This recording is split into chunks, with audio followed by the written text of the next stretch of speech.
अच्छा आज हम स्टार्ट करना है गूगल शीट के साथ इंडेक्स में देख लेना ये क्या होता है।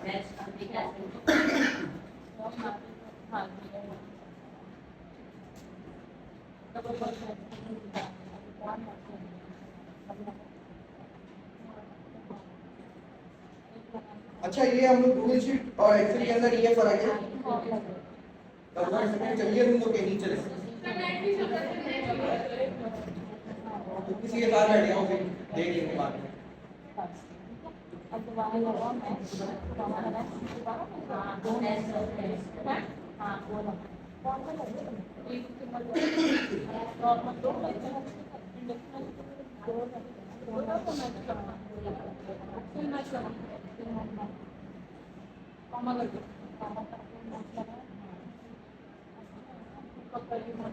Untitled spreadsheet. Untitled share file edit view.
अच्छा अब यहाँ देखो यार इंडेक्स में हो गया।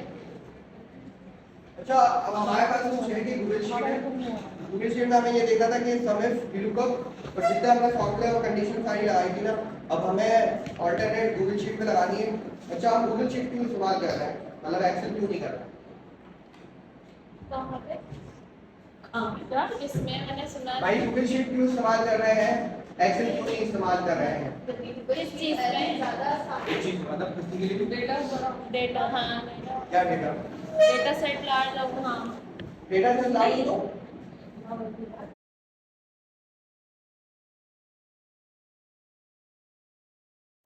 गूगल शीट में ज्यादा काम कर सकते हैं। हाँ नहीं काम कर सकते हैं। क्या मैं गूगल शीट क्यों इस्तेमाल करना चाहता हूँ? गूगल शीट में डायरेक्ट आपके पास पहुंच जाएगा डेटा आ जाता है।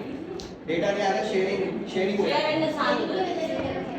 अगर मैं अभी एक आपको लिंक दूंगा तो आप क्या करेंगे कि मैं यहाँ पर एडिटिंग डाउनलोड नहीं लाइव वहाँ पे देख लूँगा। जैसे अगर आपको लिंक दूंगा आप लिंक खोलेंगे तो खुल जाएगा। अब मैं जो काम यहाँ पे कर रहा हूँ ना वहाँ पे आपके कंप्यूटर में वही सारा काम नजर आता है। अब मैं मेरे ऊपर है राइट कि मैं आपको व्यू का राइट दे रहा हूँ या एडिटिंग का राइट दे रहा हूँ, ठीक है? तो ये सीन है। बाकी का इसके अंदर भी यही है। यहाँ का थोड़ा VBA कोड अलग होता है, मतलब उसका एक अलग है सेंस। मतलब यहाँ पे आप टूल में आएंगे ना, टूल में आपको दिखेगा कि यहाँ पे फॉर्म भी बना सकते हैं। और ये जो ऐप स्क्रिप्ट है ना, यहाँ पर ऐप स्क्रिप्ट के नाम से है, ये आप यहाँ पर कोडिंग करते हैं। वहाँ पर हम VBA कोड के अंदर करते हैं ना काम सारा, तो यहाँ पर ये है सीन।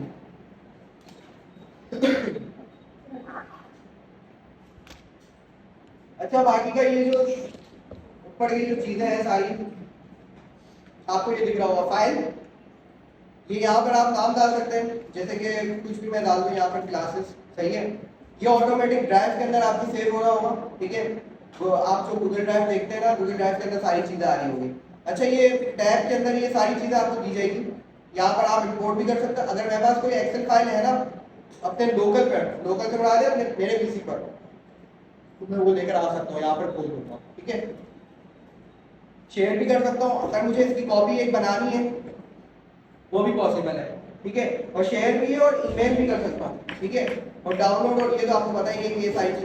अच्छा ये वर्जन 3 होता है कि अगर मैंने आप लोगों को सबको एक PRE फाइल दे दी और इसके अंदर एडिटिंग के राइट्स दे दिए आपको, तो ये वर्जन उस नाम से, मतलब जो नाम आ रहा होगा ना आप लोग का, सिद्रा अलग अलग सबके नाम आ रहे हैं, तो वो उसके नाम से लिख देगा कि हाँ यार इसने ना इस सेल के ऊपर काम किया है, इसका वर्जन नंबर 2 बन गया, फिर आप काम करेंगे तो 3, इस तरह से 4, इस तरह से। अब मुझे चेक करना है कि यार मेरे बाद किन किन लोगों ने क्या क्या काम करा और कौन कौन सी सेल पे कौन कौन सी रॉ और या कॉलम यूज किए, तो वो भी ये बता देगा कि हाँ यार वर्जन नंबर 4 एक लड़की ने काम किया था, ये वाला कॉलम फिल किया है उसने। ठीक है, तो ये भी आपको एक फैसिलिटी दे रहा है।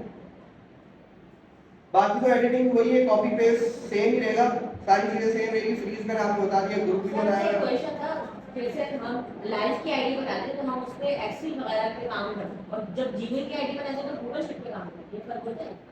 क्या गूगल शीट में? जैसे हम गूगल की आईडी अगर हमारे पास, तो हम जो शीट खोलते हैं तो गूगल शीट आ जाती है, गूगल शीट ही आएगी। गूगल शीट आ जाती है ना। और अगर हम लाइव की आईडी पर मतलब हमारी आईडी लाइव की हो, live.com, उस तरीके से जीमेल पे नहीं होती है, वो आउटपुट नहीं है ना। हाँ आउटलुक हो, तो आउटलुक पर हमारे पास एक्सेल की समझ होती है, ये फर्क है ना। अलग अलग है ना सारे, हाँ। दोनों प्लेटफॉर्म अलग है। एक तो माइक्रोसॉफ्ट की बात करें, एक गूगल की, ठीक है, इसलिए अलग अलग है, उन लोग के अलग अलग टूल है, जैसे कि एक्सेल है माइक्रोसॉफ्ट का है, और गूगल शीट गूगल वालों की है। सर ये गूगल शीट का सेटअप होता है जैसे एक्सेल का सेटअप होता है, एक्सेल तो नहीं, इसका setup नहीं है, नहीं नहीं होता है। ना, ये डायरेक्ट काम है, ये इसे कैसे क्लाउड पे कर रहे क्लाउड पे हैं काम कर रहे हैं। हाँ। ठीक है। अच्छा, हमारे पास ये भी एक चांस हो सकता है कि मैं इसके अंदर ना एक URL के नाम से एक है URL, इसके अंदर एक लाइव या URL के नाम से एक चीज होती है जहां से हम लोग डेटा फैच करते हैं वेबसाइट से। अब डेटा क्या है, अब डेटा यहाँ पर गिर जाएगा जब मेरी गूगल शीट के ऊपर, और मैं गूगल शीट को अपने लोकल वाली पीसी पे कनेक्ट करवा दूंगा 5 मिनट बाद। अब ये जो लिंकिंग है ना पाइपलाइन, अब डायरेक्ट भी हो सकता है, मैं वो वाला जो वेबसाइट का जो लिंक मैं यहाँ पे दे रहा हूँ URL के अंदर, वेबसाइट का डेटा जितना होगा ना ये मेरे गूगल शीट में गिरेगा, गूगल शीट से मैं ले जाऊंगा अपने लोकल वाले पीसी पर। अब मैं इतनी मेहनत क्यों करूँ, अब जो URL है मैं एक्सेल में दे दूं, आपके ऊपर है। कभी कभी रिक्वायरमेंट ऐसी आ जाती है कि कहते हैं कि यार मुझे ना अपने लोकल पीसी पे भी काम करना है और साथ साथ मुझे गूगल शीट पे भी देखना है कि गूगल शीट पे ना मेरे एम्प्लॉय सारे होंगे वो गूगल शीट इस्तेमाल करेंगे। अब लोकल एक्सेल तो मैं ही खाली इस्तेमाल करूंगा ना, वो मेरे एम्प्लॉय तो यूज नहीं करेंगे। तो मैं ये चेक करना चाह रहा हूँ कि गूगल शीट पे डेटा अपडेट होता है तो मेरे पास, अब मैं हर रोज क्या करूंगा, मुझे हर रोज क्या करना पड़ेगा, फाइल डाउनलोड करनी पड़ेगी और खोलनी पड़ेगी। तो मैं इस काम से बच सकता हूँ।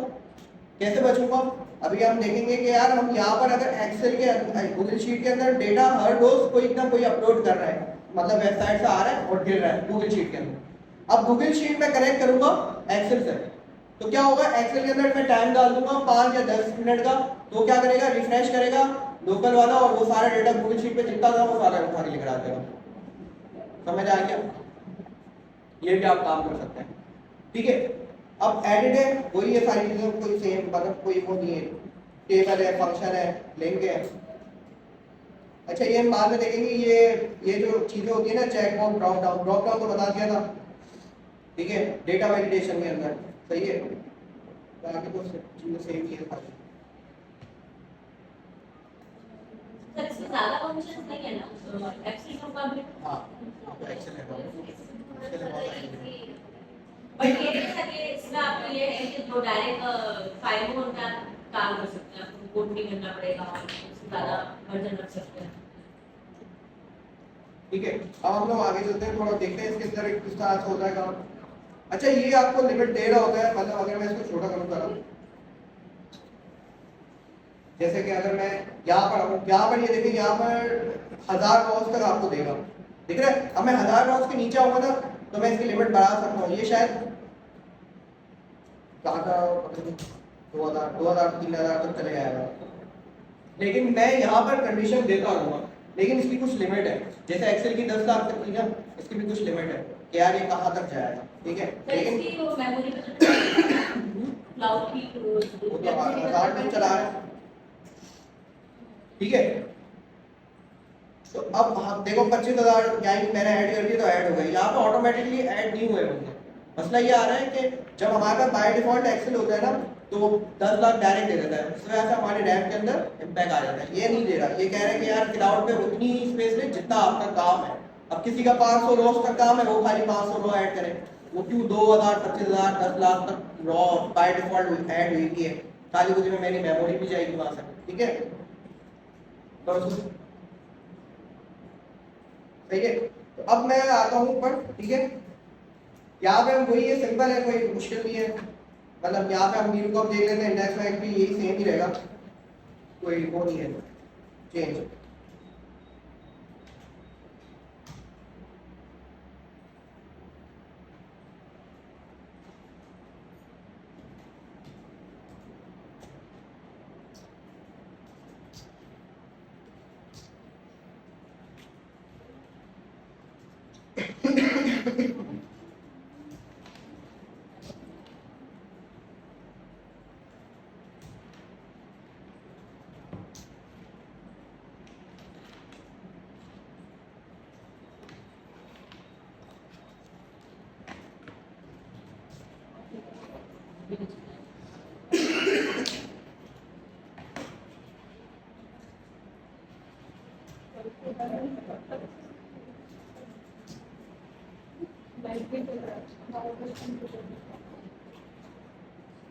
अच्छा, अब हमारे पास नेम है और ये मेरा एक डेटाबेस छोटा सा बना हुआ था, मैं इसके ऊपर सिंपल एक VLOOKUP लगा रहा हूँ। तो ये VLOOKUP लगाऊंगा, जैसे वो आपको बताएगा कि भाई यार मुझे सर्च की बताओ, सही है, वही इसी तरह से लगेगा जिस तरह से आपको एक्सेल के अंदर लगाना आता है। रेंज बताएगा, रेंज आप दे दें, जैसे कि मेरी रेंज ये थी,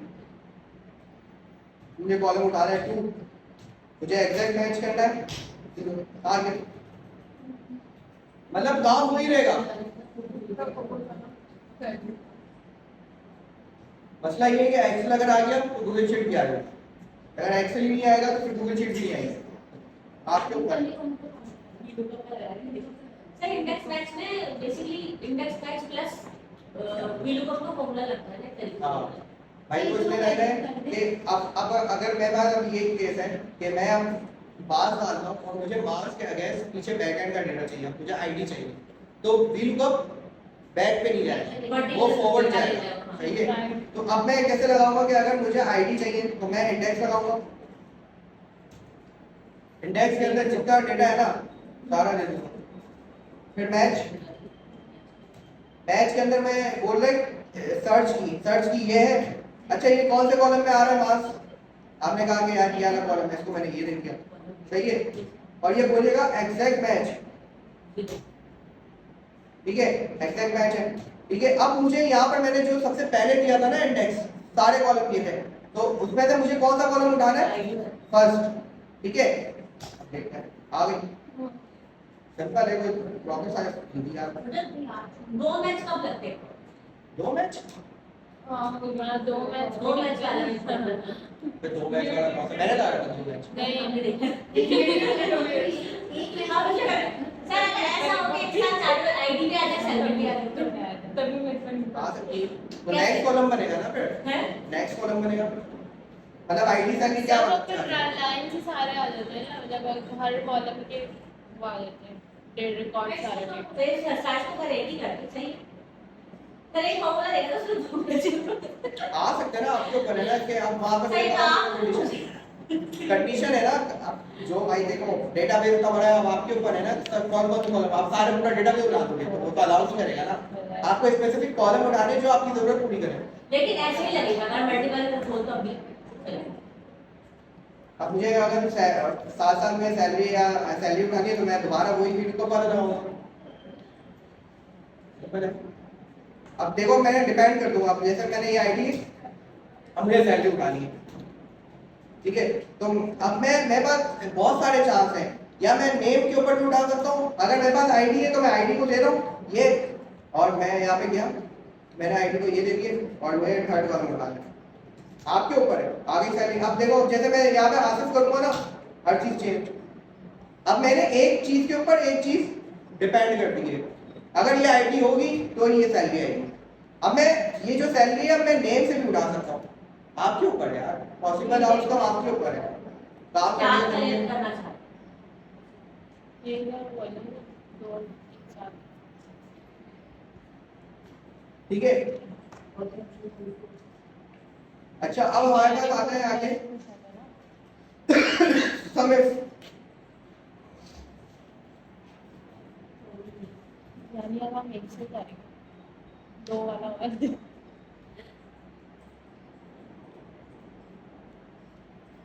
ठीक है। अब मुझे समय लगाना है तो मैं समय लिखूंगा, समय अच्छा सम इफ का मतलब और सम इफ का मतलब है कि सम इफ के अंदर एक कंडीशन लगा सकते हैं। अगर मुझे मल्टीपल कंडीशन लगानी है या एक भी कंडीशन लगानी है तो सम इफ भी लगा सकते हैं। तो सबसे अच्छा इंडस्ट्री के अंदर ये कहा जाता है कि सम इफ लगाते हो, ठीक है। तो मैं रेंज दूंगा, रेंज दे दी मैंने सम की। अब मेरे पास नेम है तो मैं कॉलम बी को दे दूंगा, और मेरे पास ये सर्च की ये है, आगे सैलरी आ सकती है, ठीक है 60,000। अब मैं जैसे बात लिखता हूँ बात की अपनी, सही है। अब जैसे कि यहाँ पे लिखा हुआ था इंसर्ट के अंदर ड्रॉप डाउन, ये रहा। अब ये ड्रॉप डाउन है, ये खुल गया ना। अब ये इसके अंदर में आया, यहाँ पे मैं शायद देखता हूँ डेटा वैलिडेशन वाला काम डेटा वैलिडेशन। हाँ इसका ना रेंज खुल गई है। सर एक्सेल में तो डेटा वैलिडेशन में किया था ना ड्रॉप डाउन। देखो यहाँ पर एक चीज आ रही है, ये डेटा वैलिडेशन, ये भी डेटा वैलिडेशन ही है। अब ये रेंज खुल गई। अब मैं रेंज यहाँ पे बढ़ा सकता हूँ, मैंने हटाई, मैंने बोला भाई ये सारी रेंज आ गई रेंज। अरे यार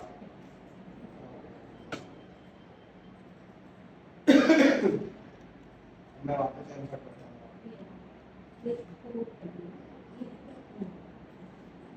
डेटा वैलिडेशन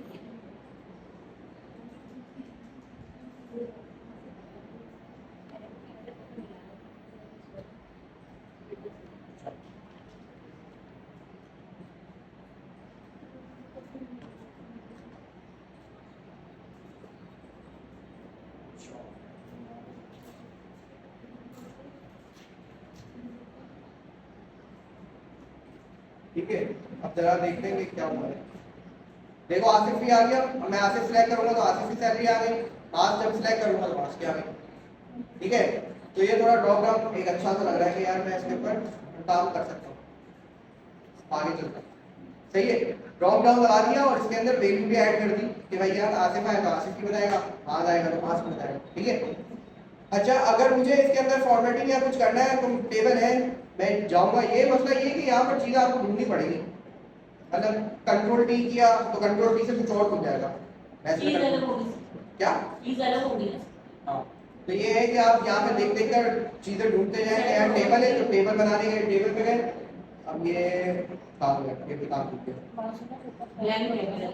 देखते हैं टेबल कहाँ पर है। ये देखिए मतलब ब्लैंक टेबल, मतलब इसके अंदर बहुत सारे फीचर है। अब इवेंट का बनाना है तो इवेंट का मैं ये बना सकता हूँ कि एप्लीकेशन हायर हुई है, इंटरव्यू हुआ है, ये बाय डिफॉल्ट बना हुआ है, ठीक है। बहुत सारे यहाँ पे चीजें दिख रही होंगी आपको। कंटेंट का ये बना हुआ है। प्रोजेक्ट टास्क अगर मेरे पास है तो मेरे पास ये भी मैं बना सकता हूँ, ठीक है। अगर मुझे टेबल बनाना है इसका, देखते कैसे बनता है।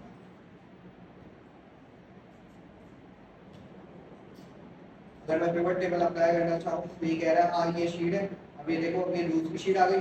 अब मुझे चाहिए नेम कॉलम के अंदर होगा उसका, मैं यहाँ पे दूंगा जैसे वैल्यूज आ रही है ना, वैल्यूज के अंदर हमेशा सैलरी गिरेगी, सैलरी आ गई।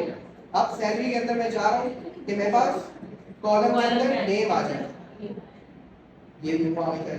अब मैं कॉलम के अंदर नहीं चाह रहा तो मैं इसको चेंज करूंगा, कॉलम से हटा दिया, मैंने इसको बोला लॉस पे लिखा हो आप नेम, डुप्लीकेट है ना, हो गए आसिफ के आगे खड़ा। मतलब ये कि थोड़ा थोड़ा सोचना पड़ेगा, है वही चीज, ठीक है। अब कंडीशन फॉर्मेटिंग देख लेते हैं। कंडीशन फॉर्मेटिंग ये रही, क्या एक्सेल पे ही होगा तो गूगल शीट है ना, ये कोर्स का हिस्सा है।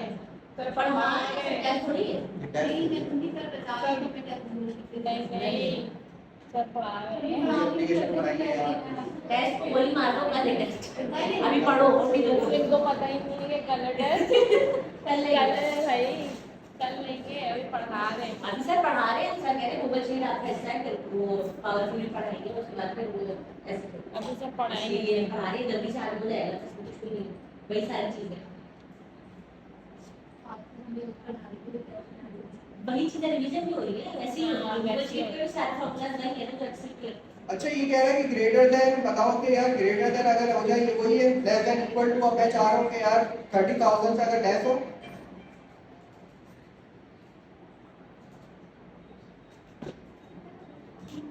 30,000 से लेस हो तो ये यार अगर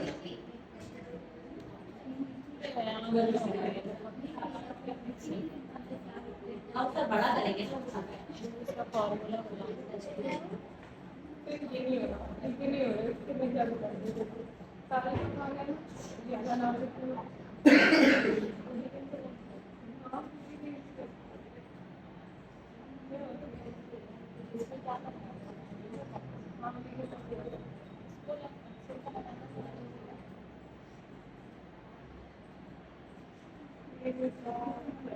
अच्छा अब ये देख लो, ये मैंने एक कंडीशन लगाई थी कि अगर मेरी सैलरी अगर 30,000 से इक्वल है तो वो येलो कलर कर दे, ठीक है। अब मैं इसका आंसर नेम पे भी लगा सकता हूँ। अब नेम से कैसे लगेगी,